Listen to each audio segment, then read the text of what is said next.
numbers na or they two dwan edro no ebebo papa yetua bedie no eso yetua adwumedie no so na sane ya maka kire no ene awie nana ya Beatrice owarewa sian ewa hadoma yede no ebetwetwe nkomo eno achi na nkomo pi wo hodoma yebedi no ha lawyer Evans osei bunsu ebetna se lawyer de Mekan say he needs no introduction, but then right after my interaction with Nana lawyer Evans Osei Bunsu, and so ebetnas na yedeno atuan komono so ene nkomo ofi ha papa nkomo pi ene ofi ha no ba ye ba bidi nti wo de mesro mafidie no en ha se ya with 8 days aka ne ehun kro de banyina no ye ba bidi ehun enkomo nti mesro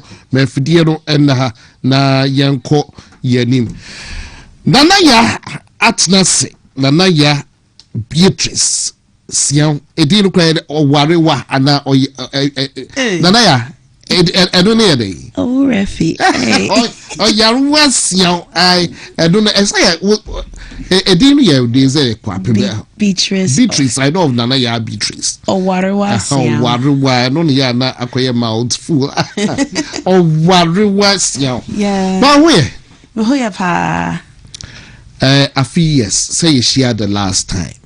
Yes. Na bibia boko die mampon ho boko. Anyway, once again, if you just tuned in, would you say na ya de ya nene tnasia sane maka chiro no oye asante mampon this year na ya de potokasem ye beka say philanthropist.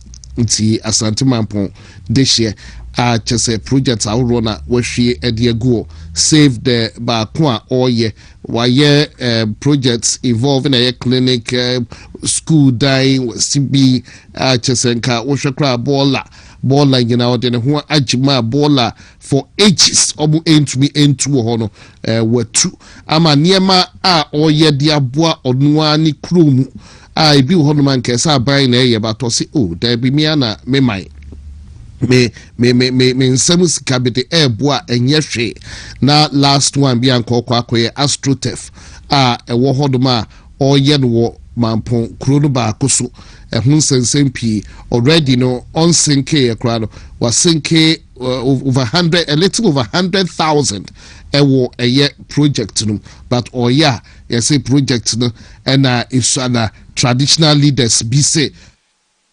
boys be about traditional leaders is why I share them who omwenim this year of the area ebo krata man say project no unsuspend the answer no mu enshia enye meeting until last time obetnas mu amu follow jumedie no ehon ye this year na Friday the next Tuesday no kushia DC you know fiti o ye ne nana ya entwetwe nkomo bi ntene she's passing through ya den no twetwe nkomo every hodom because me de matete sana na ya say astrotef no kra no odo no so obeye wanyanye biu eye no kre enye no kre be fidie no enda say ya den na ya ewia baka che say lawyer Evans Osei Bonsu enso ewu fiadoma ya den no ebetwetwe nkomo meantime na ya you warmly welcome again. Thank you, Henny. And so the very last time, I think it was a Friday like this, you came around and at that time you were just on your way meeting with the, is it DC? Yeah, with the DC. MCE rather. He actually wrote a letter requesting that you meet with him in the office. Yes, please. Let me start from there. How did it go? Did the meeting come off? Yes, please. And how did it go? It went well. I invited a few media houses, so Multimedia, WONTUMI, Jingle.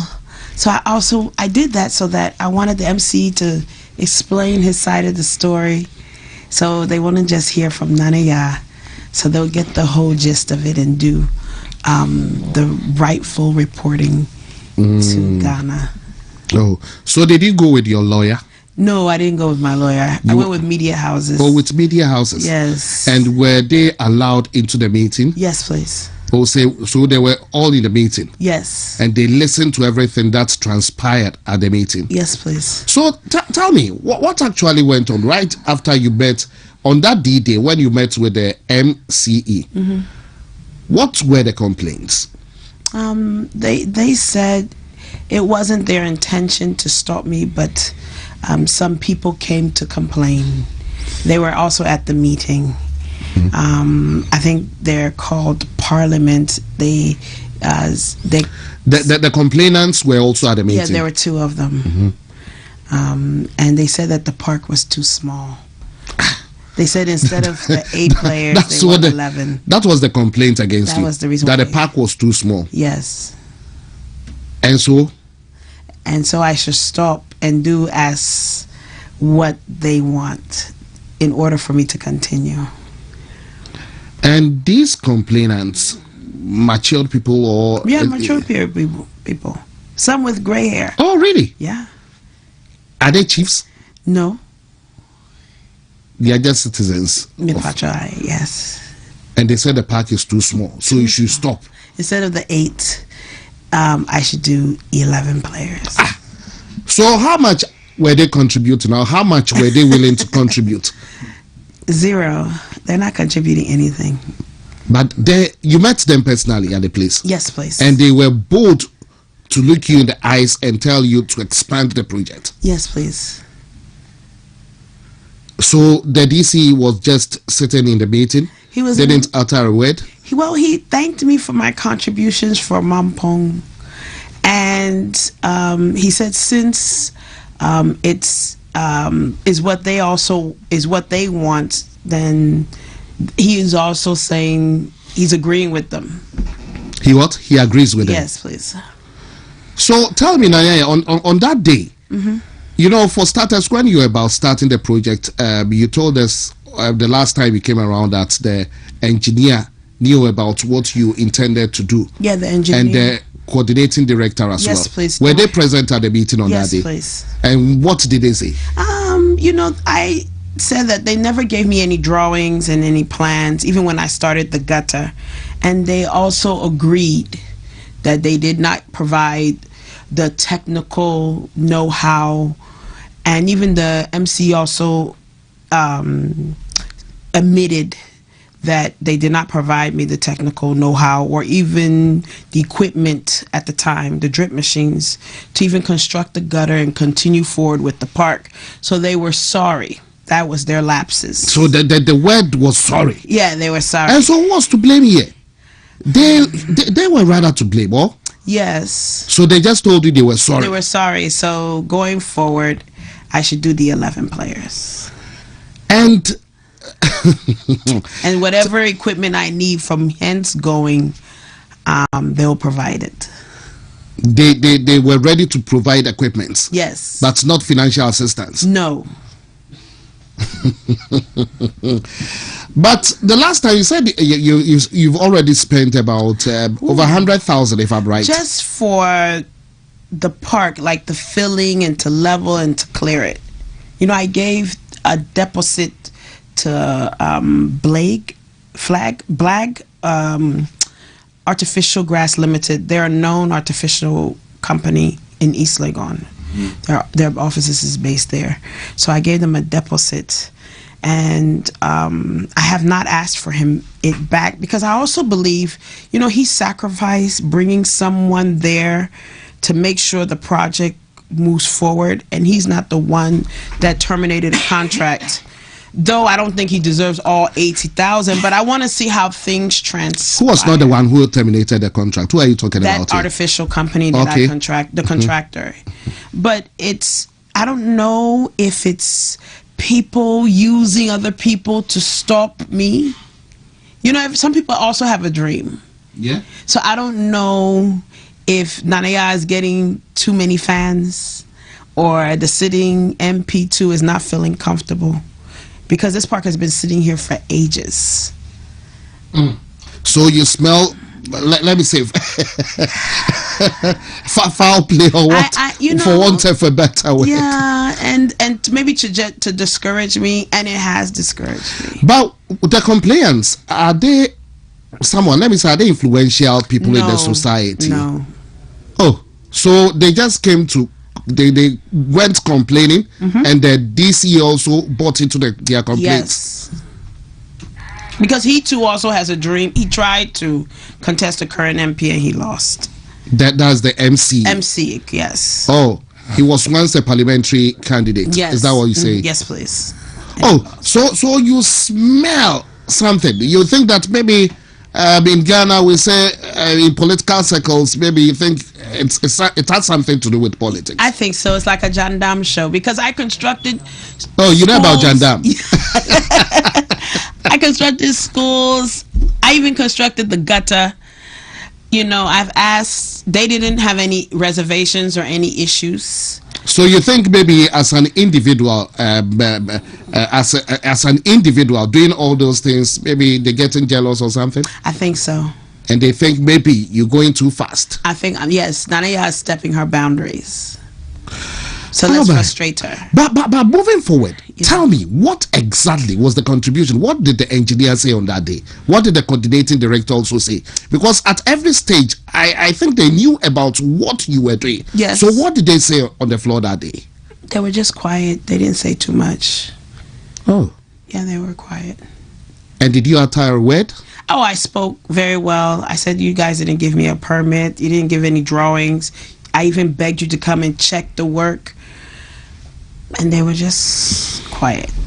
Okay, let me do this in Chi. Nanaya Beatrice Owariwa Siao Makacho say oye philanthropist Asante Mampono free. Now the last time Oba Hano AstroTurf bia oye dia che ne mai keke no be kadi omo bi kura no titisika e be kan se be 1 billion there, over 1 billion there. Why year deposit bia wa shase etu ho na mo se obey na oye nyina no engineer a wo assembly ho e wo mampom edim se eno no oye coordinating director obu nyina enim hu bi a mo ahwe ayehwe han no oye ade no omo ankasa ama na eye machines men kan say drip machine ayi ba ko a omo ebia no ne omo ya omo de amana ode eye adwuma na waye anasa watu ho na mo e kwa enim na ene ese impedifuo mienu bi eno na mi bisa o se bia mi bisa se bia oye omo ya hemfu ada o se da bi omo ye timamufu omo e wa Asante Mampo ho na omo no se AstroTurf na ya eye no esa na dipa be bobo wo so dipa be ye wotwe about 8 people, that's their complete. And they bet me a park no so eti onye no umiem na nipa be ye duba ho enti me emmobo so na AstroTurf we die esuadodo ena na me bisa de say no mo de omusika be kan ho bia na eti omo ko obi ti no no mo se na ya ka ne say no we die waboka enti yanso ye tu ye botom ene etitisika 2 billion 3 billion bi ye de so wasne o se da bi ba sama omo kan ya no engineer odonso omo shaase ano ohwe coordinating director no onso etimu bia na ya ehye project na se a wo tutu fom ho nyina no ena me bisa so no omo su timu bia o se omo timu bi na omo kan den o se wa omo anka hwe enti omo timu din na the MC no ebe ka kire no se ai we die o tititi ni tri ho we die mampa bia ma wo yi permit de hu bibia ankoso na ba bia do no de jampadifuo yi eno omo abase ade no esua enti esuade a ye de chawpa ena mawo enti kebe na obetumi abie mu de a ene ebie mu na emu anyede enti eno a no mo eka kire no bibisa se no no so eka se eno so ye ono de yi wanka ahibia na emumo no so akire na se mu se sei ni sei metu ho ana mo sei ni sei eno de ekosie enti eho ne ye di nkobo na edu me hwe so na ya. Do you intend going forward with this project you're doing, the AstroTurf for real? Do you intend going forward with it? That's a good question. And the answer is no. The answer is no. So tell me, why no? Because someone that has invested that type of money, you know, I did the gutters. And I spent over 3 billion on the gutters. so that when it rains, it doesn't flood the park. And there are several houses, and it used to flood the whole. I'm area. even talking about over 100,000, over 300,000 for just the gutters alone. Oh, okay. And then when you get to the park to do the clearing and the filling, I spent 1.4 billion. So, rather, if I'm not mistaken, you've already spent about 400,000, something like that or more. Oh, already? Yeah, already. And even when I did the sod cutting, the same municipal coordinating director was there, and the engineer was there. Traditional council was there. There are at least 5 to 7 chiefs from traditional council. They were there. Even the chief for that particular area, Kyeremanteng. Yeah, I recall we showed the video the last time he came around. Yeah. So I felt that maybe I should go meet Mampong. Oh, okay. Just for him to listen to the issue and to see the way forward. Because right now, if you're doing a natural park, you don't need any drawings or anything like that. So just for him to hear it. But I am discouraged. I'm like, why am I wasting all this money if people are being ungrateful? But initially, what we heard was that it was some group of traditional leaders also who were not happy with what you were doing. But it turned out that they were not traditional leaders after all. Well, the two that pushed were citizens from Mampong, and then I think the Kyeremanteng, when they issued me the letter, he started to become remorseful and saying that I didn't want her to stop. I just wanted her to extend it a bit. And when I went to Mampong, almost like a thank you service where he did his final rites this, I think was it this week or so. Okay. I met the same 2 people who made the complaint, and they said they regretted it. Oh. You met these same people? Yeah, the same 2. Who you met at the meeting? Yes. And they told you that what? They regretted? They have regretted. Why are they saying that? Because they didn't like how things is not. I guess I have stalled the work right now. Like I've stopped. Like seriously? Yeah. Did they come to your house or something like that? No, I was sitting at there's a Duffier Square, like Old Parliament. There's like a car park, and I was sitting there watching Mampong and all his graces. How they lift him up and so forth, and the umbrellas. And as I'm sitting there, I was sitting next to former MP Honorable Sarkodie, and they are now saying they have regretted. They've regretted? Yes. Now, what were they thinking when they came out with that? What were they thinking? I don't know. People sometimes don't or think is somebody far. pushing them? That's what I'm saying. You have a current person that's sitting there. You have somebody also who's the MCE. He too is vying for a position, even though he's NDC, and that's a stronghold of MPP. Maybe the MP used the MC. That's just my mind. Because why would you stop something like this? You don't have an AstroTurf in Mampong. You don't have large companies. You don't have a lot of things in Mampong. So somebody who's a citizen of Mampong this year wants to do something for the community. I've done over 40 projects. Why now stop this? Why didn't you stop the building I constructed at ASEM? Why didn't you stop the gutter I did? Even gutter, if you don't use correct chippings, correct sand, correct specification, it can break. And when it breaks, who's responsible? So why didn't they stop me at that point? Why didn't they stop me when I created the VIP wards in the government hospital? All those require building permits as well. So I think this is like a Jandam show. Oh, so thinking about it, stopping at this point, after you've sunk about 400,000 cedis into all this, and going forward, how much would you need to complete the project? When I went back to the contractor to ask him how much would it cost to grass the park, he's saying he didn't give me an invoice yet. I don't know if he's also feeling a bit discouraged, but he hasn't given me an invoice. But he said that you will have to do a borehole so that so that you can water the whole park.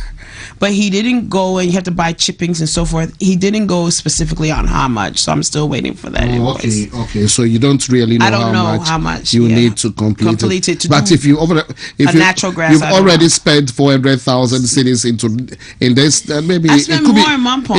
It could be more. Yeah. Anyway, Nanaya. So the next stage is to maybe meet Mampong Hene, just to hear what he has to say.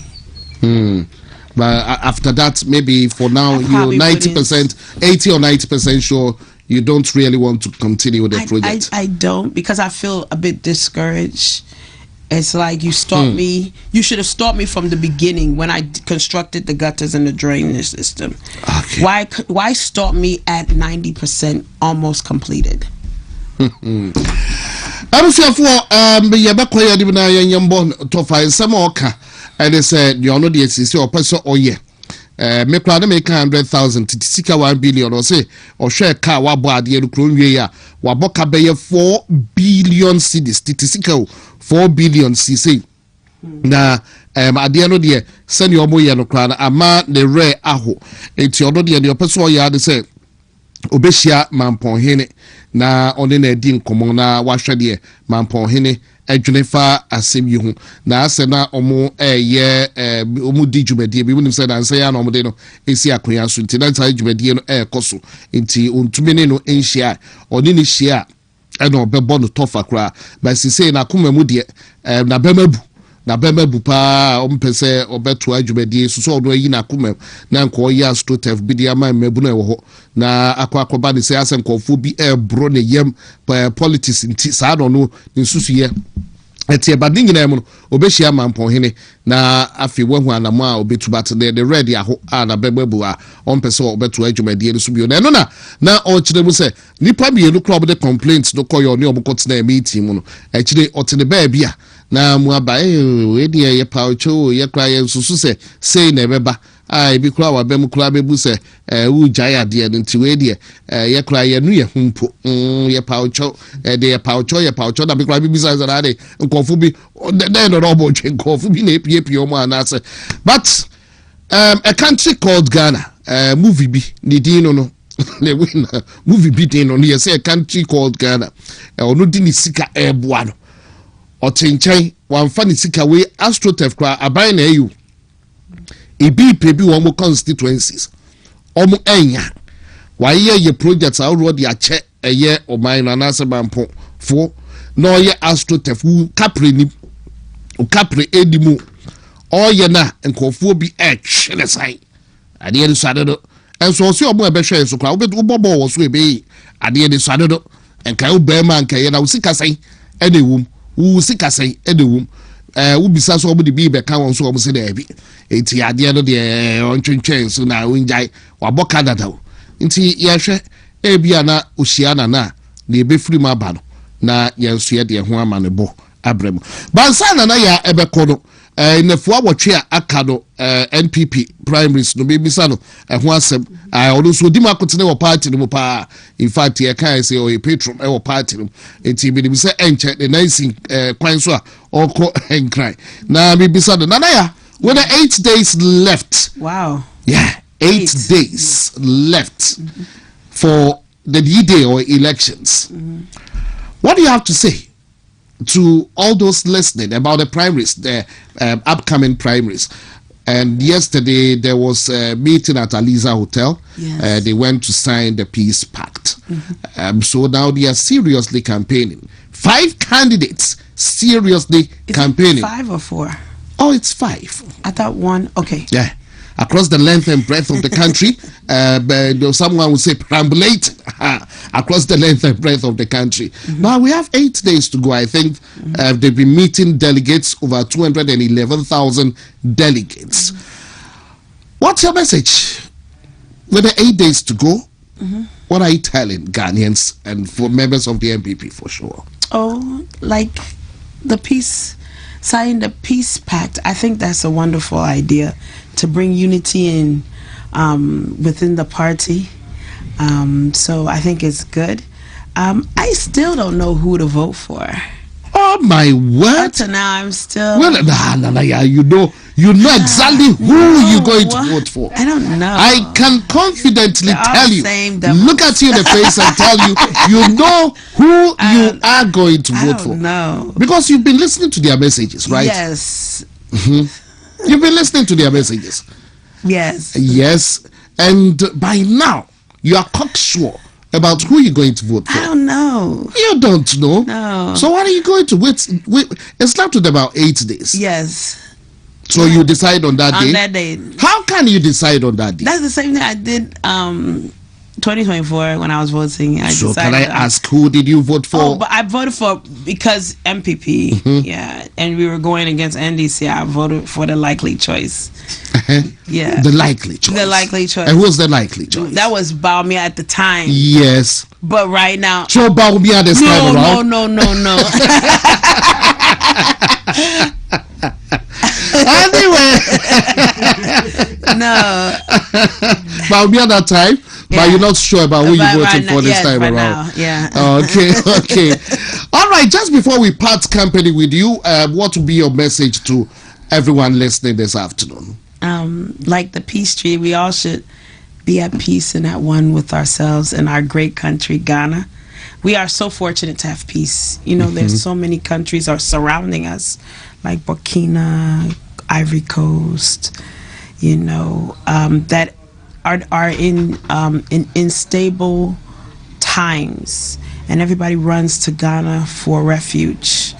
So I love the fact that even though we all come from different tribes, we are all one people, and that those who are able to vote on the 31st, we should take time, wake up early, and go to our respective places and vote. And then 2028, I'm not saying vote for MPP, but every vote matters, so that we can move forward and keep our country great. It's great, but we can make it greater. All right. Sometimes I'm being tempted to ask, how far with our politics? You've been in the States for so long a time. Look at what I'm going through. The National Patriots, some of them were laughing at me. None of y'all, you see Ghana politics? And they were laughing just like you're laughing. That got Jack shows. You see Ghana politics? He said, welcome to Ghana politics. That's the baptism of fire. Yeah, you haven't seen anything yet, and you're crying over Pac. but I believe you get used to it. Yes. Or to take a while. I'll get used to it. Anyway, enjoy your weekend. Have a nice time. Thank you. And we wish you all the best. Thank you for having me. Safe journey to... Well, where would you be voted? Okay. No, at headquarters. At the headquarters? Yes. You'll be going to the headquarters. Oh, okay. I'll leave maybe 29th. All right. Yeah. All right. So, all the best. Thank you, Oheni. And nice meeting you once again. Likewise. All right. For your yadim aha WONTUMI TV so Nana ya Beatrice Owarewa Sian ena yene no twetwe nkomoi na Nana ya asore dia na chese lawyer ba ko pe ice lawyer Evans Ofori Oseibunsu lawyer Evans Oseibunsu lawyer Ojen club tea they say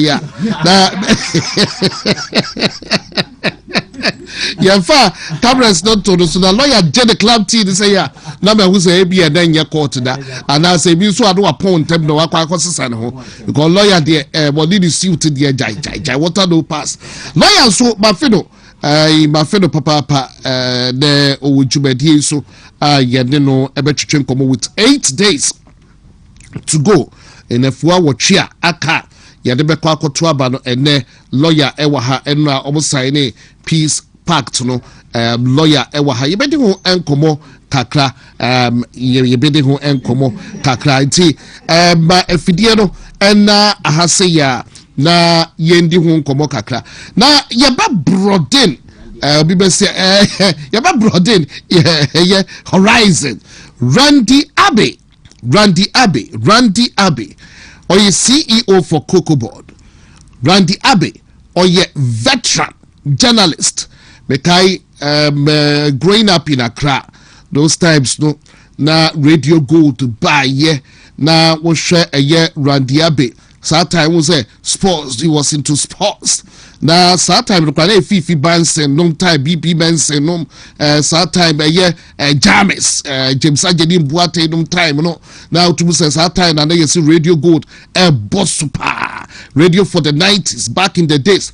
Now Randia Benum omo ye sports kakra already near Obeya Deputy Chief of Staff. A very good afternoon to you, Carlos von Brazi. Carlos von Brazi. I think says that time no better Carlos also not so much in Bitebia phone in Kakra and also and they up choice FM war back in the days long. Now meeting Randy was building himself as a journalist.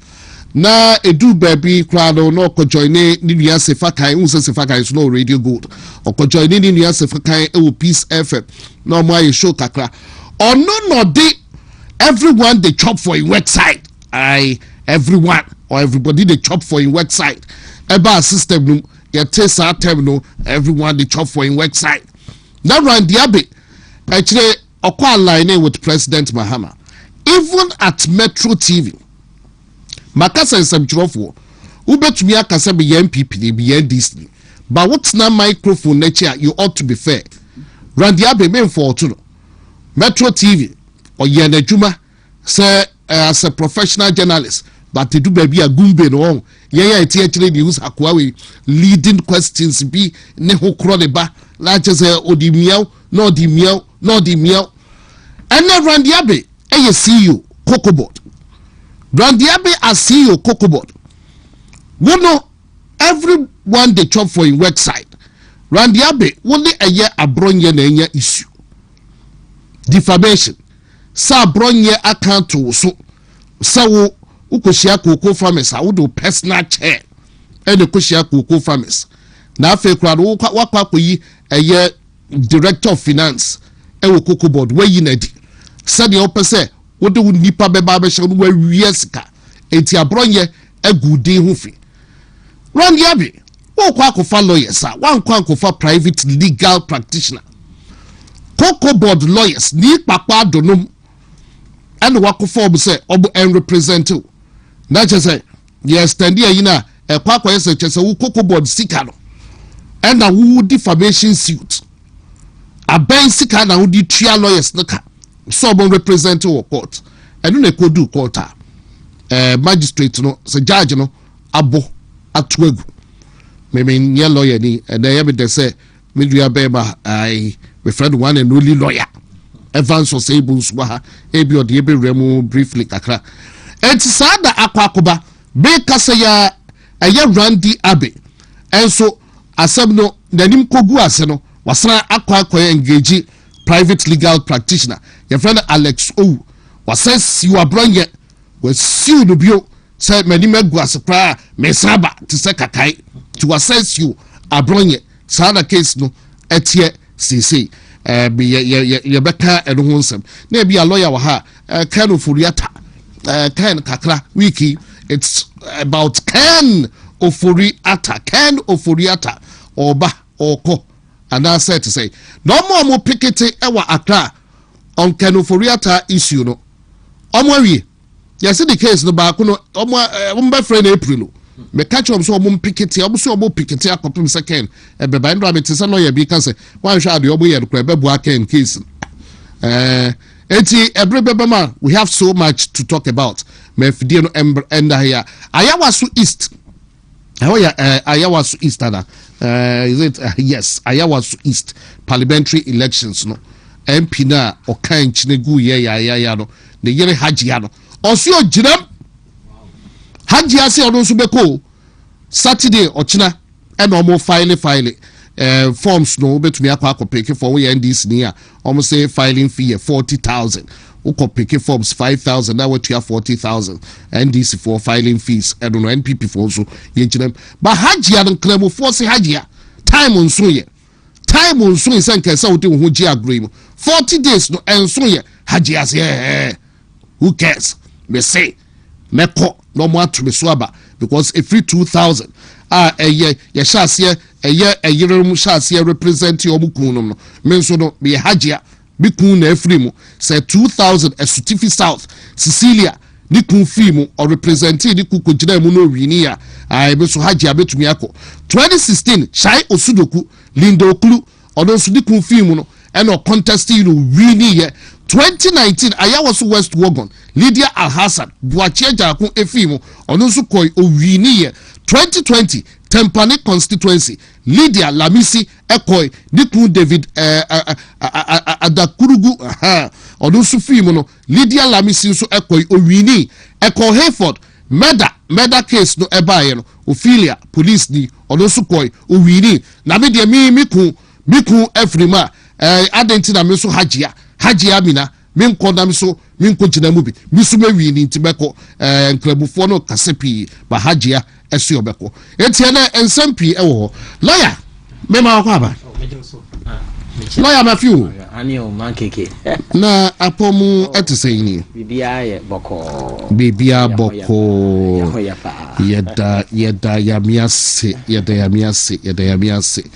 lawyer and then na make our club TD na chese na enye court e court kakra ye ba na aja ye sa sesan ho nti ko change kakra court dey say ya emfa lawyer dey to be for we go in fa club T en court ye be pam ho kra but na lawyer do ya dey ntia a long standing tradition e che kwa wig na mu nchaiche ya say chief justice ba ko no say wig no kwa ya ma ho ayi hu so na ma tumi bi abamu kakra obi a say club T na say obi a be jina ho I was obo say to me be because litigants omo ba say club T e je o say o dey o make sure say ja tuntum na wig ne shawa na ma wani ma hu kase that just who say yes lawyer in the Supreme Court na who say o ma hye tenten na kokko no gugumu especially murder cases o mbebu akumfo ne ade na who say no no judge for no say na ehu aba court no mu okay who so the kokko ne ani ade nyina timi gusu say na ehu kakra lawyer for crob lawyer and yeah the legal cases do be chance here the signing of a peace you know money when the signing of the peace you know in fact a good motive ana Nana Akufo-Addo ne empanifo ne omodi gu akwam the only thing in fact me and say me who say all aspirants ni na obi esre kama but the demeanor of Dr. Mahmoud Bawumia that day no ma esama happy. He wasn't all that happy because we know Dr. Mahmoud Bawumia said we city say baby ana ne singu so na osre but I rather saw Iraq and the Japan ne other contestants ne say omo nyina na omo obi esre Brian Champon honorable Kwabena Japan, honorable Brian Champon, Dr. Yaweduchim, honorable, Omunina, who says, and I said, dear woman, but who said Dr. Mahmoud Bawumia, Nani Dimina, no. Who say, a bibika cry a hano. But I never want to say me by online, maybe who said, Rasamia Uku. I can be said, in fact, Dr. Mahmoud Bawumia wasn't all that happy about the neck. Committee, no, and Shishaya or Digu.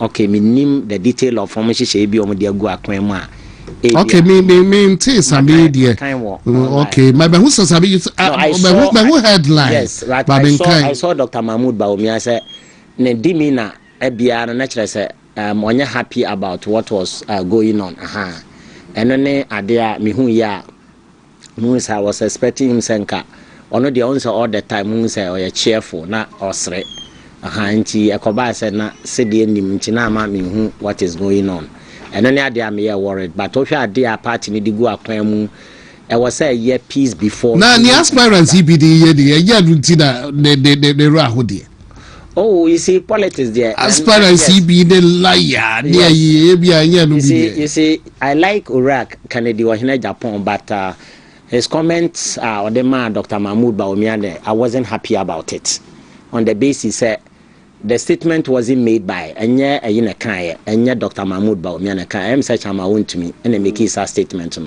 Now, here videos so Iraq and the Japan, the buy, a Professor Dubois, Anya dia no Yaria or resign, na ye idea or contest President Kufuor.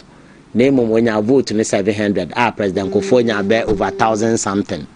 Enti, a idea be say, Ebi Achama WONTUMI, and yan fact no, come. But I don't say either Chama WONTUMI and answer Dr. Mahmoud Bawumia a liar. And no dear, what I disagree in total with Honorable Kennedy or him at Japan. And there me disagree. However, Sir Oshe nipa bi aya na bi no criticize Owura Kennedy or him Japan, maybe so criticize other aspirant ni bi aya na me de me madwene nkohosa because I was saying if any pan and the competence obey. You see, the obey winnie biano and your non quan betimi aje power de amayo. Ma menchro say o share politics say you can say obi MPP na lose 1.7 million votes. Clear MPP and na lose 1.7 million votes. You cannot and untimi blame obi a party ni nyina na lose. Because one say time na John Bodu also a winning power na ye the boy John Bodu abaso. Ebra John Bodu be lose ye be lose ye no ye pam no John Bodu ni pam no by ampam the presidential candidate no. And they are clear. Notwithstanding say me ti say bi ese me money papa ka me gidi say de to me mana e bi obetima hwe o man na ke bi a me metima ka say Owura Kennedy o hena Japan. However, and no nkyere say Dr. Mahmoud Bawumia enya ade. Oye good me hu ne say Dr. Mahmoud Bawumia ne bibia oye bia enso ya kama but enyo no per se na enko na ma yenya 1.7 million vote no ye lose ye because on say brebi MPP be lose bia no MPP lose a obon say ya na party secretary no na ya tie blame no party ne chairman ne executives na omo da no omo ne sake omo opa ya steady hwe and that has been the tradition of the party so as steady a on say Sabia Justin Frimpong Kodia, Kabum say, Capati ni Lucy, and on an Ancadia ni Beneversiano. Most often, Yanni visited yes, I, Yabuffun, Bibia, Ewo, a aspirant, and also an answer presidential candidate, and also. What's the this idea now? Because John Bodu Brow, dear winning part 2020 when we lost election, Obia criticized John Bodu near Pamono. And that means that Justin Frimpong could ya so because you lose 1.7 million votes and you Mahmoud Bawumia and Amo Yalusu. That means that a party chairman more communication in an week and then you can't contribute to my 80 million because Ora Samijan fit me far country Kasaya Lambasti Oram Mahmoud Bawumia Yana Poto MPP communicators and me ma out and me and Nkansah near my way na.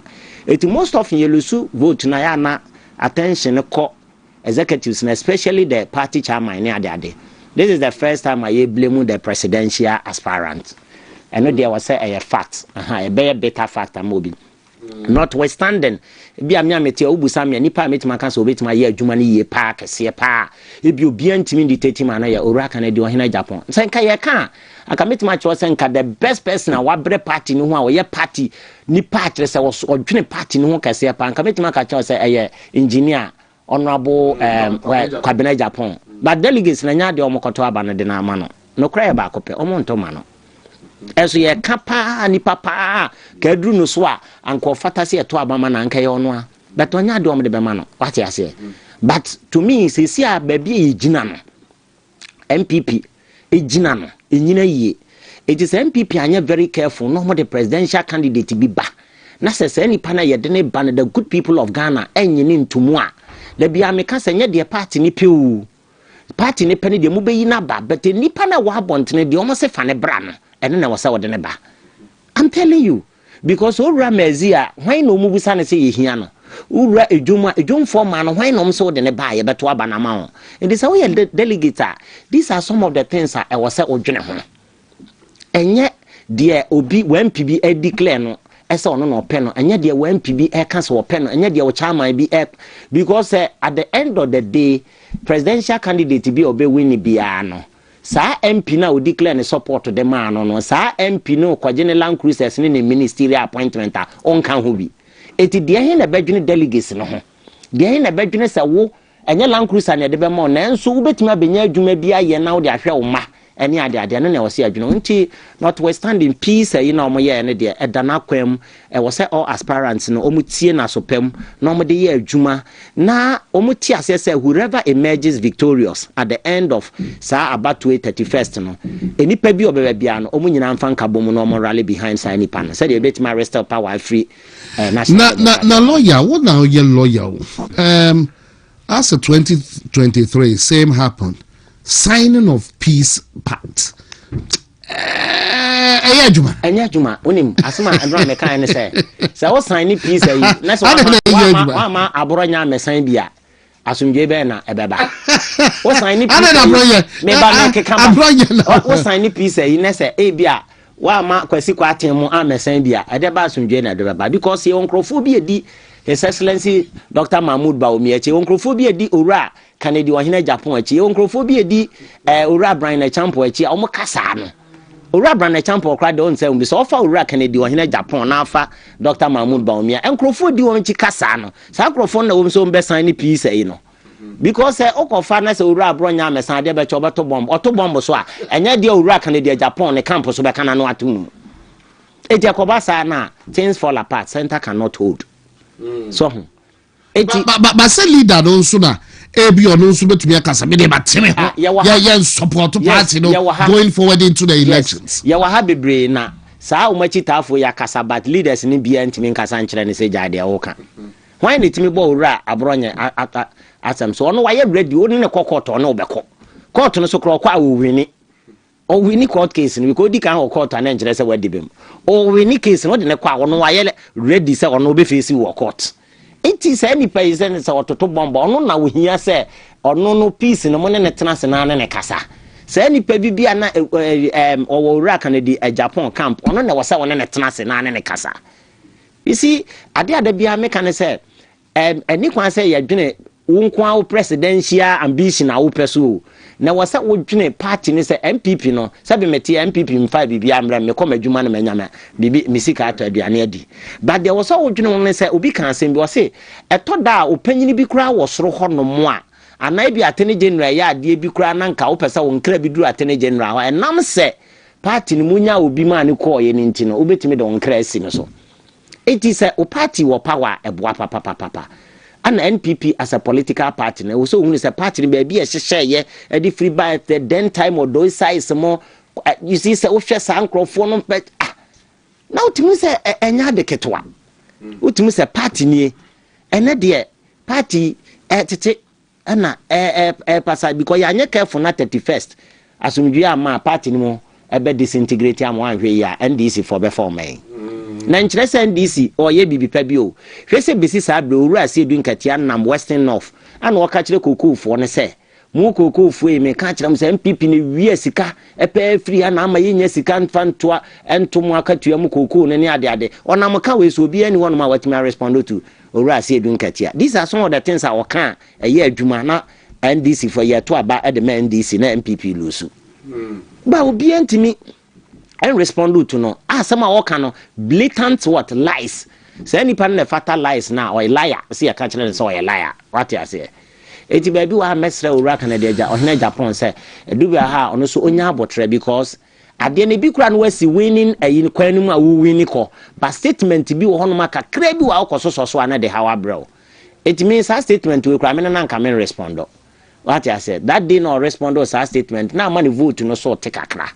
And so we waves na mframa na ebo na anu ya within be 2 weeks mu 3 weeks na just owura Canada Japan ho den pa so ati ase enti dru ba bia on there onya abotre no ntietia break kakra now the home so because 31st ne mre na aso awie enti ni kwa sa o ka de bia be ma delegates na adwene asesa delegates ne dia wo mo nsa mo na ekoto aba no but so we delegate na be hwe se wa MP bi na declare obi se koto ma na MP ne de wakanti na de koto de a kokoto na MP ne kwaje ne ministerial appointment no kwaje ne land cruiser a ubenya bia eno na wasa what think about it but lawyer be linka kakra wo side of peace pact enra Canada Japan as he stole the show and that's would that be for want of a better word benka say bia enra na attention e wo so e bra mo sign no kofu atwa ne ho ahia na do baby cry bi say o da bi on person be sign ade no but as also no clarification who say no ho de man hwe mum but na kofu atwa ne ho ahia na also ye clarification but me hu sa ade no so as ye de ma copies near the mom days before almost steady at the end to me clarification and academy say the customer no your lawyer na nsa na be sign document be say wako bank na ya ma document say sign na ya sign the loan ma no matter the bank na churo bi anketenkete me wo de ma me ameto me bokan ni nyina esi ansa na ma sign every bi na me ji loan na me ye no papa this anasa de we de dada lawyer sign na me say me sign to bo me to me bo kan ni nyina ko sita to da kora me je ko na maka awie na say mfeva me ameda ben so a standard form of contract and na e bind obi a me na mfeva me ameme nyintum me nje kora so ho point no e bia na no paper na e de man no de sade abehye de nsem asesa owura kan de Japan wo hu bebre wo nemu ete so ogro ho e de befa ne kon ho what you say eti enya de bi na paper de aba e ba asa yes eti ni sesa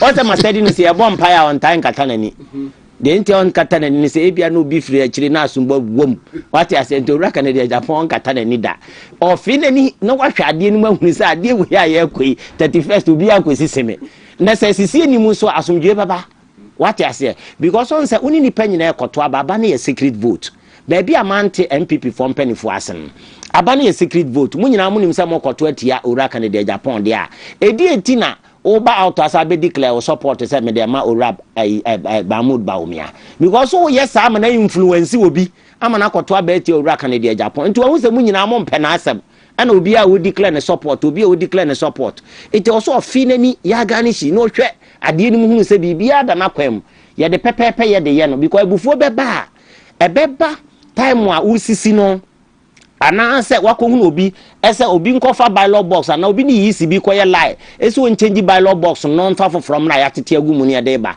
ompene sa no ompene eba sa so a emfa won se wasane sa peace park no eba sa ayi after 31st won koje ntum enti ma bibia anya asomdwe mo bi akoto na ba won firi o ma yisi ne nkan e ma asomdwe ntimi mra pepepe eba sa de a ene nipa 5 no bi abeje atum what you say nti peace park no a omu nyina esan no yemfa pepepe ye ni obi a de bedi owura Mahmoud Bawumia yemfa bi ni owura Canada Japan yemfa bi ni owura Brian Champion yemfa bi ni sa nipa num ni nyina na pepepe ye mra meto bi anko gina so okofa bylaw paper na bylaw box bi akọ obi ni yisi bi nko plane e wo constituency bi se okodane aba no asomdwe wetim ba ya to wie na se owura Canada Japan na ewinya ye declare ya to wie na owura Mahmoud Bawumia na ewinya ye declare ni nyina ya support no eho de ekoba se owura de wawini no wan support no de na chese wan kasa no wan kasa obotiri mu pese party ni na pese wo se no eno so de wontimi say party no because MPP as a political party no eso chew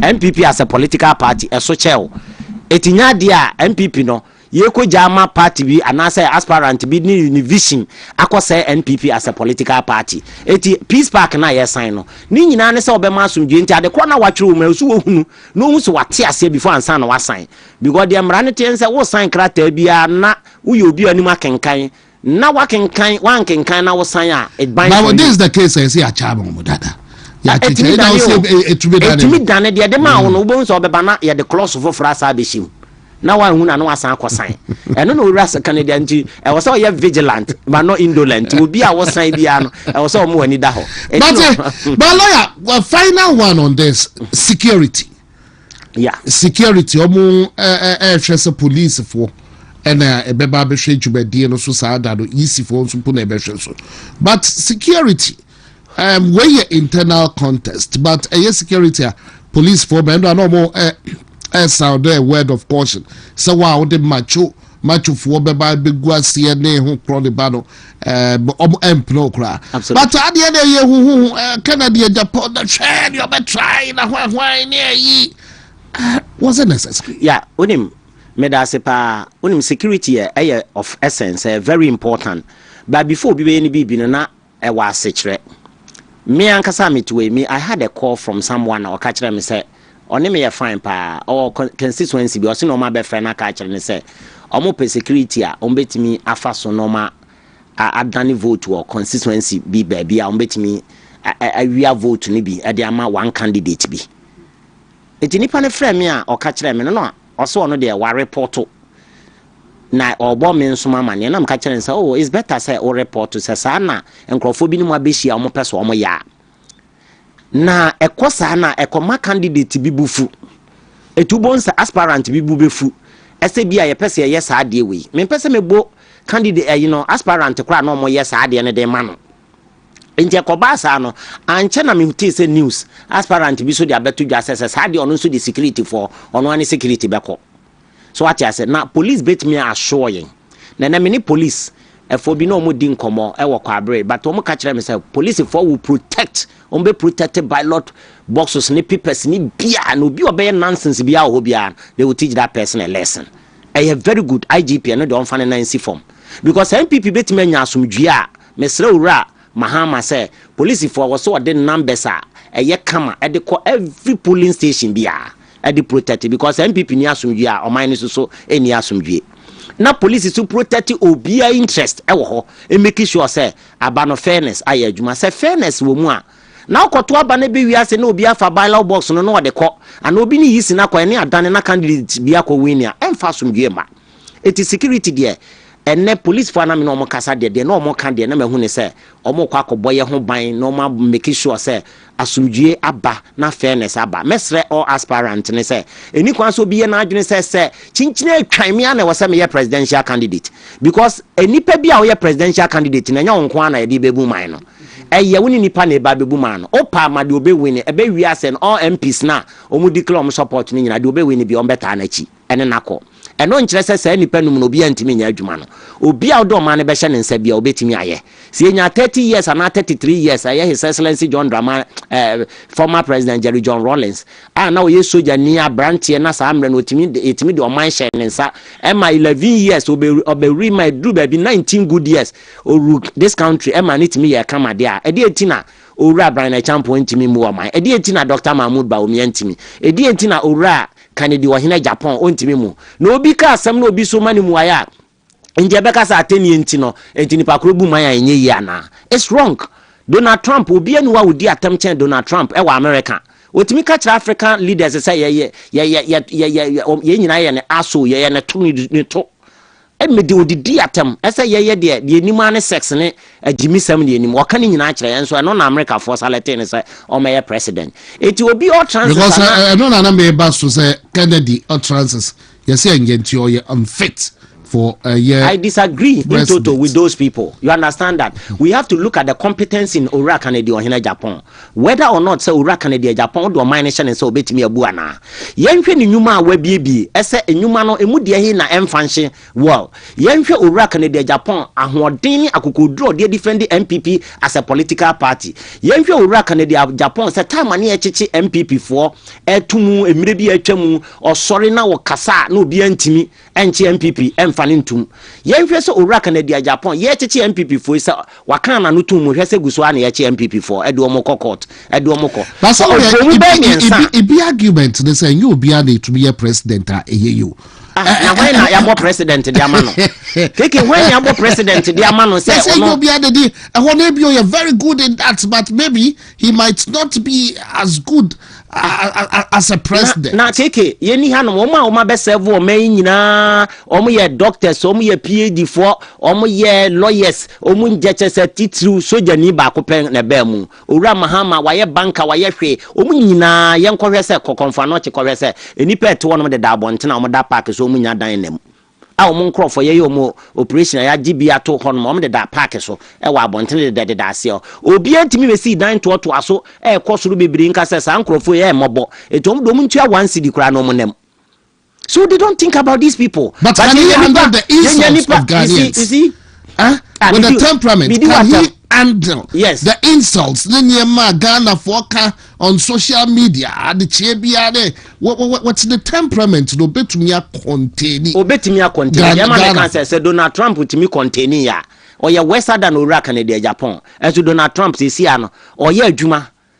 Wetimi kura kwache president bi afiri ne memu am aya America ni jesam wakwache no abrawote ne memu akwache na afiri ne memu de neko etidie no Ura Canada Japan at the end of the day say bia obeye president say no nkire se wukodi na atama na ofiti ya no ama so jafo ne ade abebro because me focus about the total development of the good people of Ghana etidie orense Ghana betimi ayeden akonanim.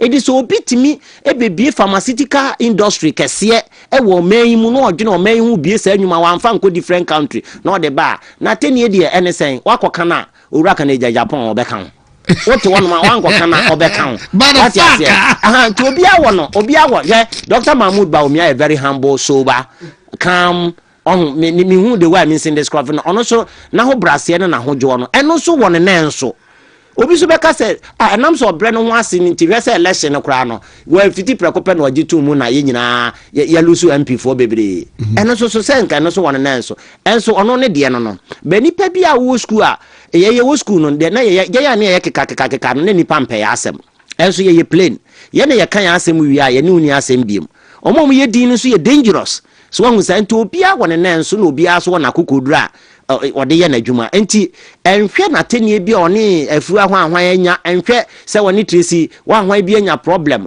osi obedi president no abeserve the good people of Ghana the Ghana for hwehwe ne se ade chia bread and butter be wo table so amoma di the Ghana ni hwehwe ne se obenya adwuma edi enti na wo se ministers enkoa obi edi ministers edu ba bia ndisi mo beti owura Victor Solomi family o ma di sa na bebe bia owura Kyeremanteng bonsu o ma di sa so enti edi enti na yensesemu emma ebinum nso ma no musu me develop Sami Jamfi wana na amane minister da enso ye di Sami Jamfi ba enye no ye na adwuma o a good body not we stand say kakra bi na za Kennedy o mu edi na chi so obo ye nkofo a enjoy kwasi kwati o no ndi mu kwasi kwati abana dodo sen na Kennedy no so wo Kennedy nkrofo enoso Kennedy ne nkrofo enoso etimi no tie betima ba se Kennedy su konya a wote ya betima benya CEO what ya say now so what did the unim na bebo Ghana eti delegates na omo twene tan se chinchina this e be a candidate ba kono also dwene candidate no obi obewini bia yo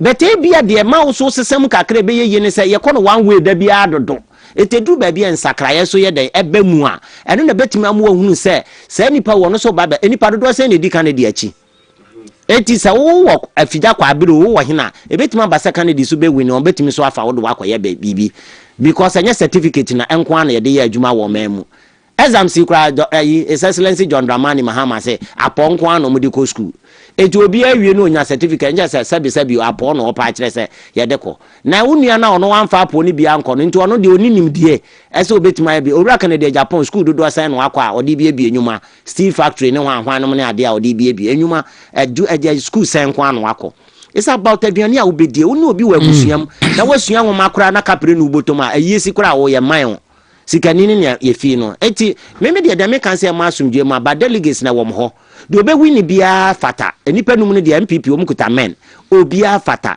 nanso hwe ehunu se hwan ne de tumi ne mano a okwa akwaje tumi de abrewo enye de MPP pe na ye de Ghana for hwehwe or na wo se odi tumi mano. But lawyer Evans Osei Bonsu in the house on a Friday afternoon with 8 days left. Na chese ya kwa kotuaba na ye opinion and I say obi too franka de ama party no enti lawyer Evans Osei Bonsu ewa hanu ni ye no edi nkomo no na mefa we emfemefa ba ye kwa kotuno nti no 8 days aka no ada ye beto aba no me pachum enchimu afidie enfree ye WONTUMI TV sada no ye the live coverage of a year kosubia ya the live coverage bro enti enyi wafidie free hakra 333 polling stations 276 constituencies plus one and no a party headquarters so ebeto abano na yahwe year 211,849 delegates ekwa kotuaba sadaro ediyi ni obetu franka ede ama party WONTUMI TV ya de nyina ebro enti WONTUMI TV aheya de nyina ye beba behia na Western Diamond for Abu Prado beba billionaires ye obna samoa be wa Northern Gold for nyina ebeba behia ewa ha na fedie ye cover bibia live ye de bibia live bro ewo jubedie sunti sadaro be prepared ohine ba na esiedu ewo ha me ankasa me wa ha yedua no mo free other networks no so enso ebeba beka yensa ewo ha na ye de up to the minute information ede abro wona aso ya se edi jubedie sunku bro Amuzu garlic bitters me pa cho boasoya sne ene ye di jubedie sunku bro waist and back pains maybe I Amuzu garlic bitters so to be a friend of my trophy so number is 0247 777 6743 it's Amuzu garlic bitters kona kope bi enum Friday kope amuzu garlic bitters nunumbi na Friday fashion was up a release stress kakra yewo Hepasco herbal capsules I don't know a support liver no afenso no a fee I wo widium considering detoxification a yiding in a widium and also bet me afraid Hepasco herbal capsules for a woman trophy so number 055 745 3579 055 745 3579 ofre Hepasco obejo so sanso da aba herbal center na ABA Herbal Center ye omonso no omubua wani ho bayo say glaucoma say infection bi ko eye aba Herbal Center na omo enya omua omonso no opom sisi a omobo adwuma opom de 0541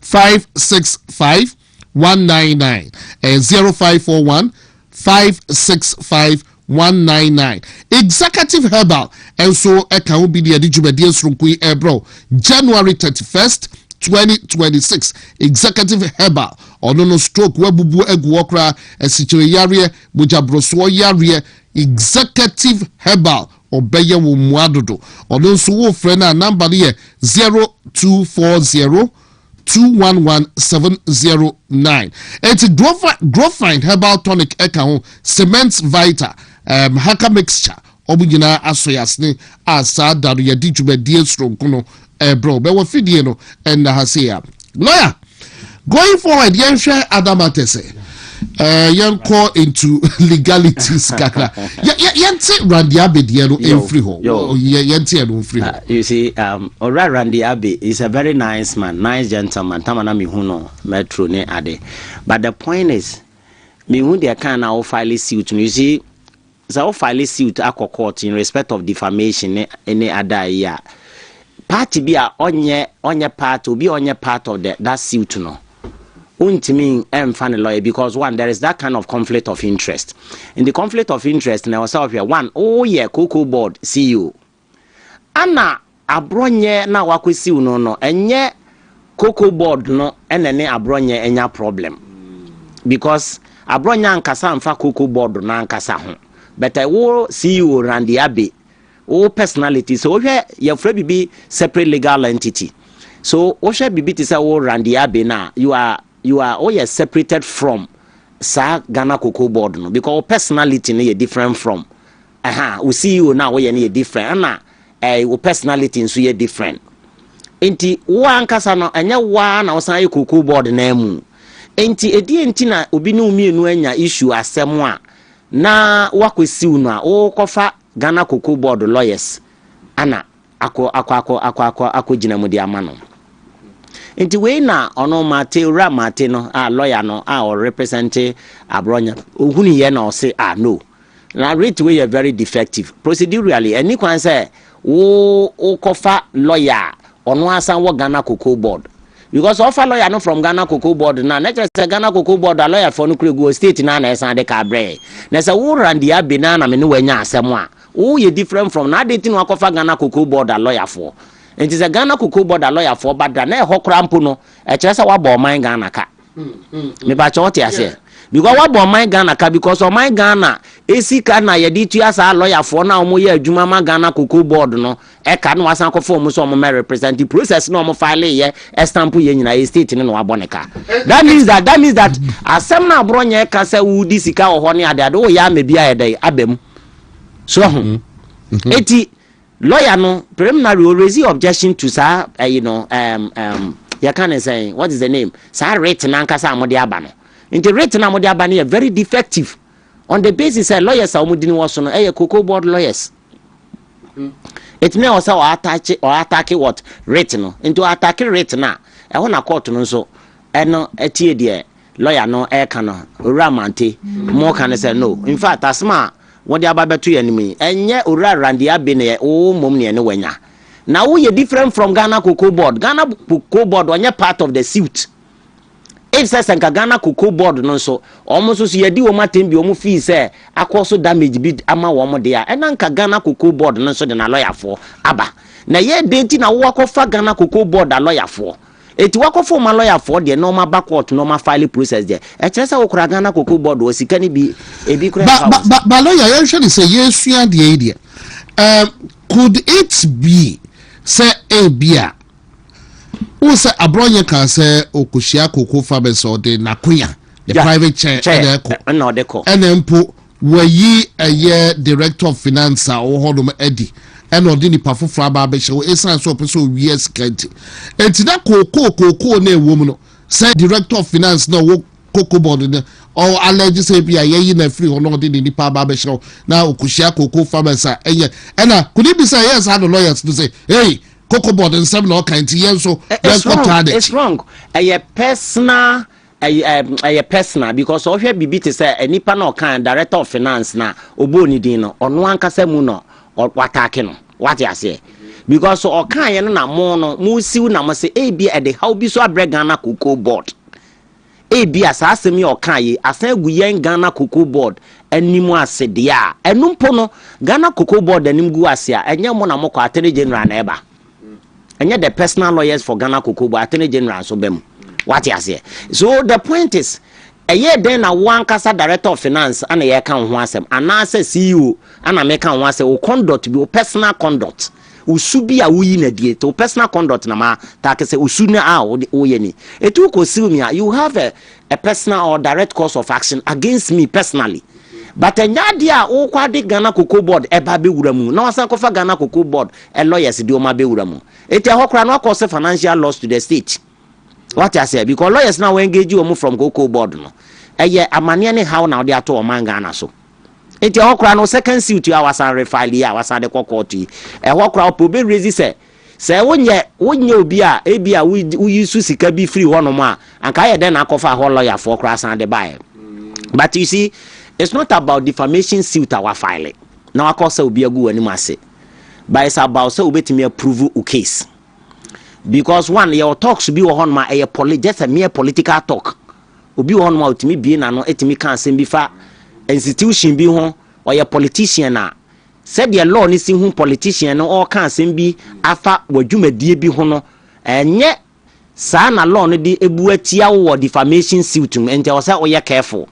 because enye defamation suit ni bia na o kan fa because ye political figure and ye de wakọ enti a political appointment and ono so ye politician eti politician bi hu na ade bi no de tudwa ese sei no nu hunu wo hono mo a e wo se utimi man mba wo nkyiremu anasa oba out ebe correct sa asem no enye no kre na de figures ne be tudwa because e bia eye way out this seek information e bi free wo ho eti se wo be ba bontere na wo ba be kirim se we bia get your facts correct entenye say na tie now so why press conference na de abetudwa na emo file suit de kwa it depends upon abronye lawyers bi wo betima we maka cho say sa statement na okan ye ni nyina no eya ade a watie and or rely on those statements and or your political figure nti o siki further details further and better particulars na free mo ho e bia hunu sa ampa sa na ma wensi wo mo institution ho Ghana Cocoa Board ho a enti just a moment na sa details no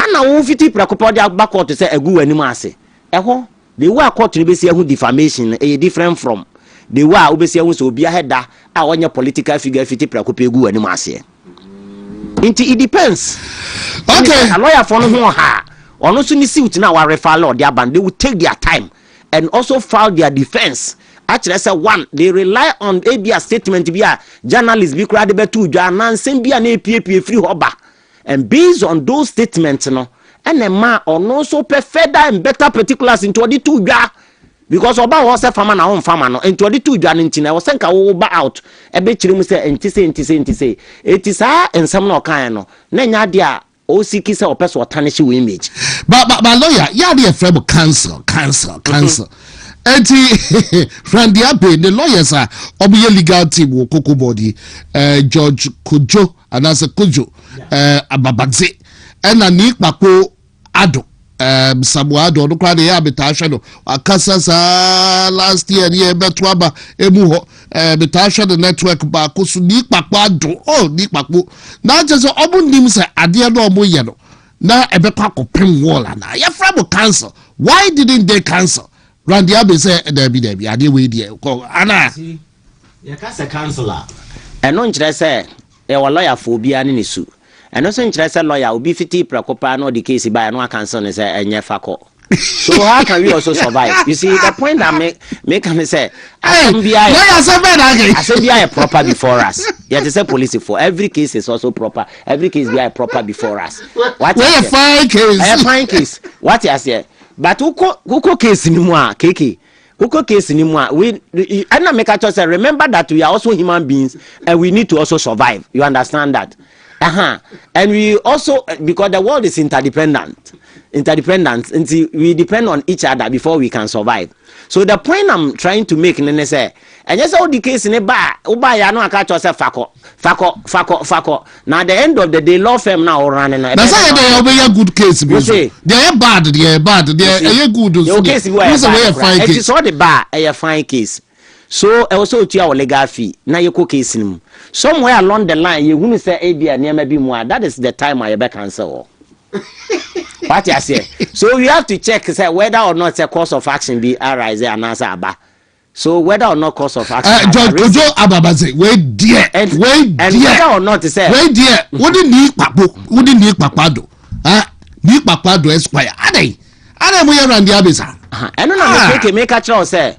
You see. Abronya so onye political figure anka mehunu say anka e bia statement na o make here no sa statement na e bia tarnish we na image me ya judge na meto a me view e be different from e bia do be hu no because the point is that say or political figure e bia ni statement o busy on other information sources bia onyaye and I was saying anka wo ba out na so ya another press conference to also debunk the Abronya can say no and tesa say ni na ebia etia na che no kra me de buy say na tie it is Abronya kono so say me rely on those statements me verify no to the best of my knowledge na de me can ya right at that time and am the two joint say now fee say nya no credit na wo say o ma me rebata and answer o the clarification straight up wako court no akwa see no for defamation. So that political figure seeking certain information and are relying on those statements we no can be or they pay more information now what can you say o de check kwa ha it say what change we so the free ha no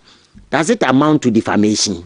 I also now hear the ingredients of defamation. Now if you say ingredients of defamation who prove krana there are exceptions a woman exception even said the person is a political figure or seeking clarity relying on certain information. It's not just one file still no make there might if I'm a lawyer for Abronya if I'm a lawyer for Abronya meko other exceptions I want defamation wha a man no political figure ne kwan say certain statement bi wa wotimi kan e bi no kan say Joyce Bawa sika say no oje na o diska o honom no sa asem na o kan no ya de wa rely on certain information bi a free media houses bi no rely on and o de abetuja enti say o Joyce Bawa o fi say sika ni honom o say o ba out na be kire me say me ni say sika no na o ka say o say Joyce Bawa ka so be si wa Abronya on so okoi wa nko because Joyce Bawa ya lawyer who say one subsidy on that leg what you say. So the lawyers must also avail their mind to other exceptions be a which will inure to the benefit of what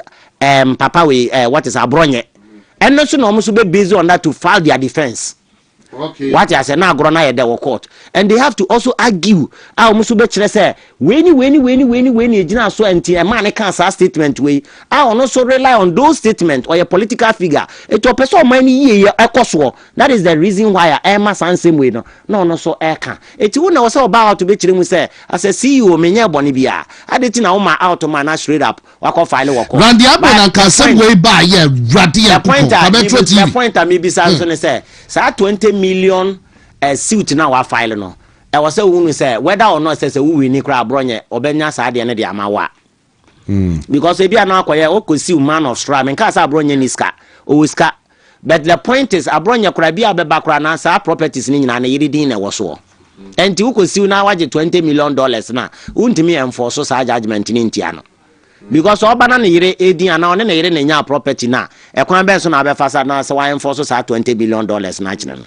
eti no ane se na yire entwe ma mefa saade no na we so me nya so odi kan check say bia or properties na property need obe checks 20 obe checks but na yire be file interpleader action dia ba and your friend interpleader so interpleader action to bon say plaintiff na file aba say ono property ni kura mo kan wasem ye oni ni kuru na nya during the subsistence of omo marriage no munya sa property ni ntanya abronya no nko ade a ana watimi do 20 million na ba betia no e ba sa wakọ court kwa akọ judgment hunu kwa we say okay so see say no the obo kaseja no be say keke ask if lawyer if abroye can sue Randy for causing financial loss but see say they talking about surcharge when about surcharge as a surcharge no me ka se ono kura ka se okofa lawyers na odomu free Ghana Cocoa Board no because lawyers no the state is paying them me boana lawyers omo representing Cocoa Board no state tuya omo ka it at that time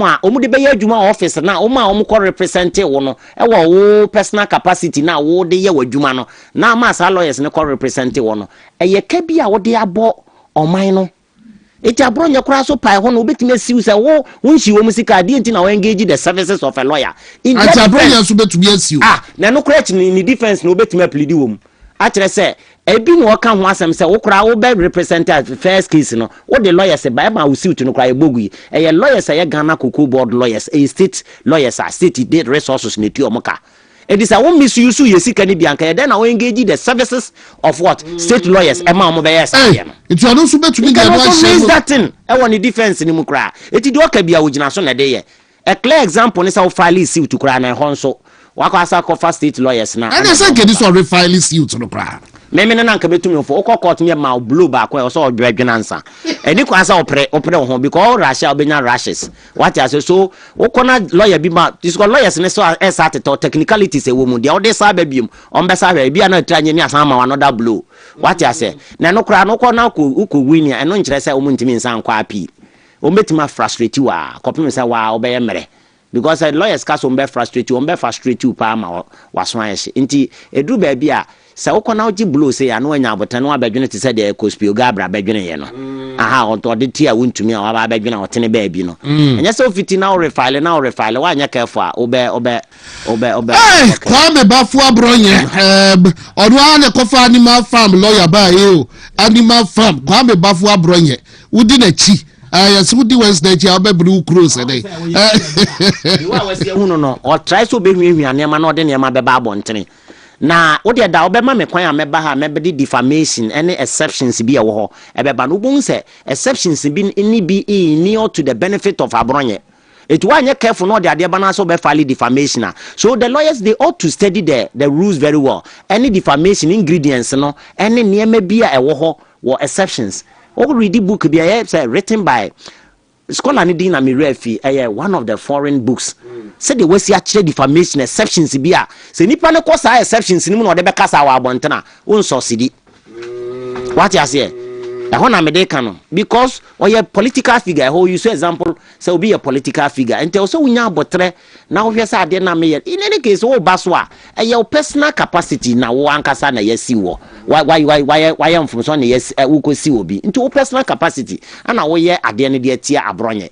So you've engaged lawyers as state do musika tu omoka e ho kra cause financial loss to the state because lawyers na ya do omo ye no on that day e dey na was lawyers na ye Ghana Cocoa Board and ade omo call we engage omo it is how engage lawyer suit like this $20 million. Let's see says we lawyer na ba wanu ma check legal fee I check $20 million na hwe the lawyer na ba je wo the $20 million lawyers na charge ni sika ketwa etinyo on watu am kanti on that particular day na lawyers na call court no na ko mu obibi ya ombe ye wo Ghana Cocoa Board dey ama omo because state did sika tu omo ka boso me bia ana wo engage omo mo court on that fateful day etu omo court no na dodo omo di follow court ni nyina ye calculate e wo se wo no otua ho ka the state Randy Abbey no ni wa cost financial to Randy Abbey o tie me dia ohun se lawyers no dom court no kro bi betimi kra pasa abronya no kra betimi so prepare suit to kra de atia no e wo hono me so de wo mo call ya na se hono kra causing financial loss to the state minimum be yo Kyeremanteng ankofuri atade by a running story enche omo no they also won ni say yes a Ghana the omu ye na manfo ye dede ni ade bring oforiata no US wo ye di asem no kora wi a peace ha wo eto oforiata no kora ye ntwe wo US nwe na afe kora esan ya aba eti ade no mo ha mo mo do asem a mo nkọ court na mo nchaje oforiata ni eni asem no so ho enye na maslok ade ebu anofo no wa abrochi aye mfa ne maye no na ye nta binum nolly prosecute anu de a afi de obi si yesi obi wo abrochire no a ya twa de visa munti ya mfa ne mra na be try no mo wo try abia mo mfa nko na mo ndi asem no court because e betimi akoso ama ya di asem no in absentia ama court abua so di for court betimi abua for only lawyers wo Ghana ha etu nkoso ni ase na se mfa ne mra na ya mra metete no de mo wi ane se betete ne de judgment ayi to no bail na je so kofa Jesus Christ ba ansa na watimi amiti bail condition nya de o mo wi ano no. All right, Martin. US one mo mbasa Kyeremanteng na ma beche oma. Martin, but as Papa Lawyer Evans Osei-Bonsu, it's been an interesting discussion. Na yebeda Lawyer Evans Osei-Bonsu ase. Yame eya duma next week. Yabesan